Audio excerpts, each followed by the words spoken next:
أريكا كورما ويا وأرجع حنا يجدا بسم الله سبحانه ما قلدن واروالا يا على كل حال الحمد لله حمدا والشكر لله شكرا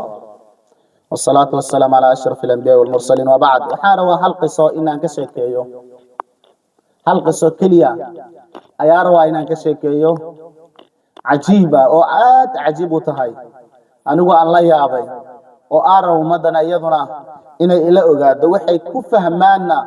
يعني إن نصو شيئان ونصو بندقان بإذن الله الكريم كرتشينينا ذاك عقوش عقلك وصاحبك ذاك كالكما هدلينا سدا درت هذا نبقرة بجري جري نبقرة أيو جري بقر كاوحوها من ميل لن أو حكما يو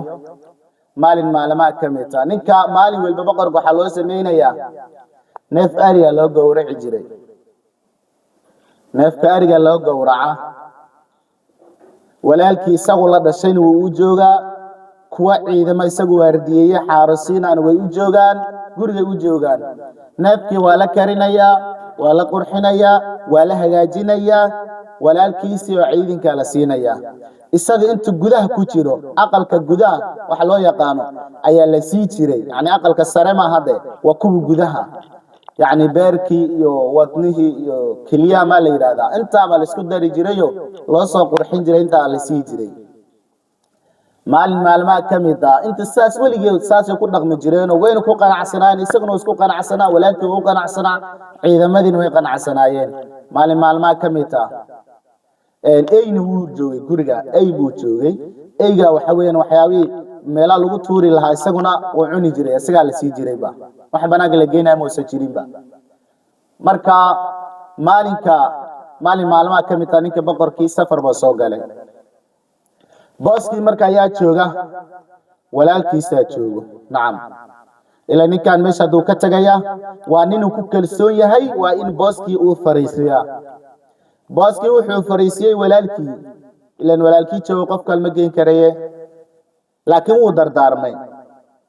ninka oo waxa weeyaan daabixa wax qalaya qalqalaha ayuu la dardaarmay wuxuu ku yiri suwax walba hoosh loo wada xabiye isbedelin mid kaliya markaad neefka birta kaga la dhacdo aqalkii gudaha ayagoo la karinin aygu tuur buu yiri kuwa ayga asiinayso ugu dhaxdar tuur walaalkii adinkan kale waxaad hore cuni jirteen oo cuna ninkii wuu yaabay wuxuu ka xasidnimo intaan gaarsiisan maxaa dhacay xasidnimadu maxaa ku keenaya asiga walaalkii baa jooge ayga halasiyo waa sidee wuu yaabay ninka dad kale oo la tashay warniyo boqorkii ay la dardaarmay arika buu ugu yiri war arika ka warama waa yaabay way argagaxeen ayagii dhan bismillah subhana war maxaa qaldan war waa la yaabay ala kulli xaal markaas ayaa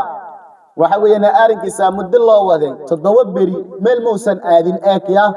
ayaga wax baraya tacliin weeyana ayaga wax baraya 7 beri ba magaalka dhinaca kamid ah loo ku jiray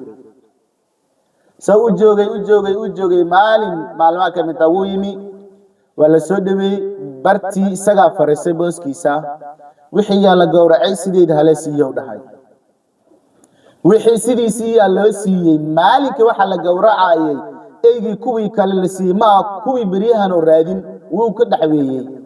dadkii markii wixii loo soo hagaajiyay boqorkii loo keenayo wuxuu isku day dadkii inuu cuno boqorkii uu ku boodo oo yaani inuu qaniino oo uu dhibaateeyo oo uu silciyo wixii uu rabaa ولا قراعي سحن بالله قراعي هرديديبا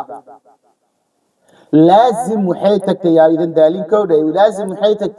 إن قري لو قدفتا بك لا يراده ايغي لا ديلا نفط سيدي كسي ديسا markaas dadkii isugu yeedhay waxay riwaadi xamateen saanadi u xamateen xaasib weeyaan baqiil weeyaan cadow weeyaan walaalkii ma jeclo caynkaas bay tiraadeen arinkan aanay qaasi heedo walaalkay maanta hadii la bari lahaa uu baran lahaa ani sidii eeygaas isku dili leen ama dili lahaa ama ana dili lahaa buu marka fiiri ayaa saxan oo aqli badan oo karti badan walaalkayga inaa dilo sababa u noqon lahaa aniga arinka anaana keeni lahaa sababna u noqon lahaa hadii wixii walaalkay haleesiya dhihi lahaa laakiin wixii walaalkay waa u diiday eeyga hada waa eeygi xaarisinta kamid ahaa weeyaan waa dilay maxaa u dilay eeygi waa jeclaaye eeygi waa jeclaa waxa u dilay wixii aniga hooshayda ay soo fargashay sidaas oo ku dhaawacay oo ku dilay walaalkayga maanta duu ahaan lahaa ama inuu isaga i dilo ama inaan aniga dilo labadaas ay xaalad anna walaal la'aan ay ku dhihi lahayd ama isaga walaal la'aan ku dhihi lahayd marka sidaa darteeda walaalaha waxa la rabaa nidaam loola dhaqmaa jiro kayfiyad loola dhaqmaa jiro qof walba walaalkiisa uu jecel yahay laakiin nidaama jiro waxa lagu kala sareeyay lagu xadarki laba qof oo walaal isku aabaa is yaqaanin islaameen isu imaanin gobolaysan wada fariisanaynin hadarkaysa dad walaalo korle walaalay ka yihiin diinta islaamka ku wada dhasheen oo isjecel aan wali kala tagaynin waligood is daw soconayo dibkooda waa isku dib dheeftooda waa isku dheef dadkaas arkaysa ku isla dhasheen halka isku garab marayaan marka sidaa daraadeed waxaan kaga digayaa walaaluhu kayfiyada loola dhaqmaayo aynu wada baranno dhamaanteena nidaamka ula dhaqmayno nidaamka yaani dhaqanka gooni oo gudaha uu yahay kan banaanka yahayba aan baranno barasho inaga rabaa barasho inagu baahan yahay halkaas idinku soo koobaya qisada insha Allah qisadan ka sii muhiimsan waa idin soo wada la socdo insha Allah